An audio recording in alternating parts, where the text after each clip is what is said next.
ಯುವ ನಿಧಿ ಯೋಜನೆಯ ಮತ್ತೊಂದು ಅಪ್ಡೇಟ್ಗೆ ಎಲ್ಲರಿಗೂ ಸ್ವಾಗತ. ನಾನು ನಿಮ್ಮ ಪ್ರೀತಿಯ ಶಿವು. ಇವತ್ತಿನ ಒಂದು ವಿಡಿಯೋದಲ್ಲಿ ಯುವ ನಿಧಿ ಯೋಜನೆಯ ಫೆಬ್ರವರಿ ತಿಂಗಳಿನ ಹಣಕ್ಕೆ ಸಂಬಂಧಪಟ್ಟಂತೆ ಇದೀಗ ಒಂದು ಮಹತ್ವದ ಮಾಹಿತಿ ಆದರೆ ಬಂದಿದೆ. ಸೊ ಬನ್ನಿ ಅದರ ಬಗ್ಗೆ ಕಂಪ್ಲೀಟಾಗಿ ನಾವು ಈ ವಿಡಿಯೋದಲ್ಲಿ ಇನ್ಫಾರ್ಮೇಷನನ್ನು ತಿಳ್ಕೊತಾ ಹೋಗೋಣ. ಸೊ ವಿಡಿಯೋವನ್ನು ಸ್ಟಾರ್ಟ್ ಮಾಡ್ತೀನಿ.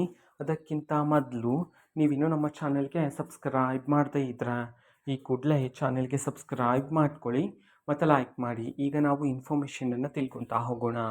ಸೊ ನೋಡಿ, ಇವತ್ತು ಅಂತಂದರೆ ದಿನಾಂಕ 18/4/2026. ಇವತ್ತು ಯುವ ನಿಧಿ ಯೋಜನೆಯ ಫೆಬ್ರವರಿ ತಿಂಗಳಿನ ಹಣವನ್ನು ಬಿಡುಗಡೆ ಮಾಡೋದಕ್ಕೆ ಸಂಬಂಧಪಟ್ಟಂತೆ ಈಗ ಮಾಹಿತಿಯನ್ನು ತಿಳಿಸಿರ್ತಕ್ಕಂಥದ್ದು.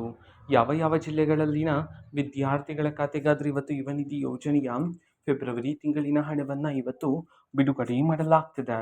ಈ ಒಂದು ಮಾಹಿತಿಯನ್ನು ನಾವು ತಿಳ್ಕೊಳೋದಾದರೆ ಇವತ್ತು ಕರ್ನಾಟಕದಲ್ಲಿರ್ತಕ್ಕಂತಹ 17 ಜಿಲ್ಲೆಗಳಲ್ಲಿನ ವಿದ್ಯಾರ್ಥಿಗಳ ಖಾತೆಗಾದರೆ ಇವತ್ತು ಯುವ ನಿಧಿ ಯೋಜನೆಯ ಫೆಬ್ರವರಿ ತಿಂಗಳಿನ ಹಣವನ್ನು ಬಿಡುಗಡೆ ಮಾಡೋದಕ್ಕೆ ಸಂಬಂಧಪಟ್ಟಂತೆ ಮಾಹಿತಿಯನ್ನು ತಿಳಿಸಿರ್ತಕ್ಕಂಥದ್ದು. ಈಗ ನಾವು 17 ಜಿಲ್ಲೆಗಳ ಹೆಸರನ್ನು ತಿಳ್ಕೊತಾ ಹೋಗೋಣ.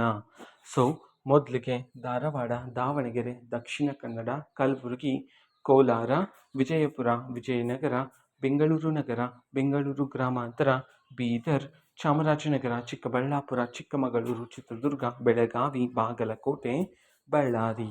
ಈ 17 ಜಿಲ್ಲೆಗಳಲ್ಲಿನ ವಿದ್ಯಾರ್ಥಿಗಳ ಖಾತೆಗಾದರೆ ಇವತ್ತು ಯುವ ನಿಧಿ ಯೋಜನೆಯ ಫೆಬ್ರವರಿ ತಿಂಗಳಿನ ಹಣವನ್ನು ಬಿಡುಗಡೆ ಮಾಡೋದಕ್ಕೆ ಸಂಬಂಧಪಟ್ಟಂತೆ ಇದೀಗ ಮಾಹಿತಿಯನ್ನು ತಿಳಿಸಿರ್ತಕ್ಕಂಥದ್ದು. ಓಕೆನಾ. ಸೊ ಇದು ಇವತ್ತಿನ ಒಂದು ವಿಡಿಯೋ. ಇದೇ ರೀತಿ ಇನ್ನು ಹಲವಾರು ಯೋಜನೆಗಳಿಗೆ ಸಂಬಂಧಪಟ್ಟಂತೆ ಮಾಹಿತಿ ಬಂದ ನಂತರ ಆದಷ್ಟು ಬೇಗ ನಾನು ನಿಮಗೆ ಇನ್ಫಾರ್ಮೇಷನನ್ನು ತಿಳಿಸ್ತೇನೆ. ಅದಕ್ಕೋಸ್ಕರ ಚಾನಲ್ಗೆ ಸಬ್ಸ್ಕ್ರೈಬ್ ಮಾಡ್ಕೊಳ್ಳಿ. ಮತ್ತೀಗ ನಾವು ಫೇಸ್ಬುಕ್ಕಲ್ಲೂ ಸಹ ಈಗ ವಿಡಿಯೋಸ್ಗಳನ್ನು ಅಪ್ಲೋಡ್ ಮಾಡ್ತಿದ್ದೀವಿ. ಫೇಸ್ಬುಕ್ ಚಾನಲ್ ಲಿಂಕನ್ನು ಡಿಸ್ಕ್ರಿಪ್ಷನ್ ಬಾಕ್ಸಲ್ಲಿ ಕೊಟ್ಟಿರ್ತೇನೆ, ಕ್ಲಿಕ್ ಮಾಡಿಬಿಟ್ಟು ಫಾಲೋ ಮಾಡಿ. ಓಕೆನಾ. So thank you, bye.